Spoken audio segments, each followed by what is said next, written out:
Hello, today we are going to talk about the first stage of test process known as test planning. Let's take a look at the activities that make up this stage.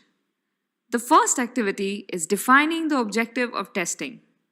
What are we going to test? How are we going to do it? And what is our roadmap and our timeline? Now, let's look at a diagram we are already familiar with.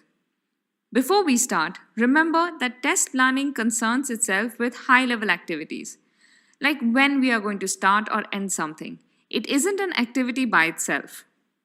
As we saw before, test planning deals with when testing starts, when analysis and design starts, when implementation starts and who is in charge of it, when testing ends, and when the software is released in the market.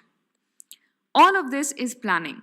It takes decisions about high-level activities, but planning is not itself an activity. The second point is approach. We have defined the objectives, but we need an approach to meet the objectives that we defined. The third point is revisit. We now have the activity and the approach, but we also have to monitor whether we are going by the plan or not. Depending on feedback, we might have to revisit our planning and redefine our objectives. So monitoring and control. This is a process that will monitor every step here and check if we are meeting the implementation and execution timeline or not.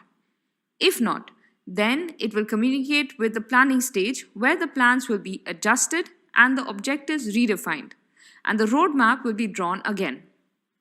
Maybe the timing will be changed or the resources could be increased.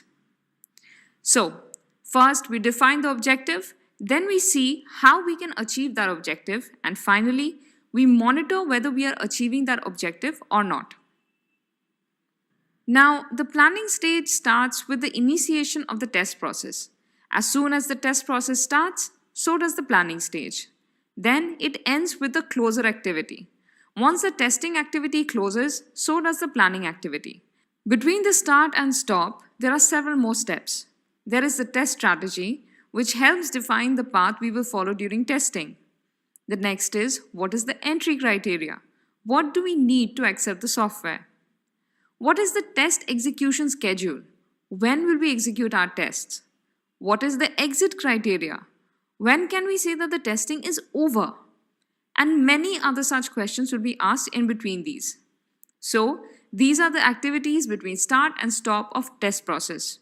We will go deeper into these in Chapter 5. For now, this is all. I'll see you in the next one. Happy testing.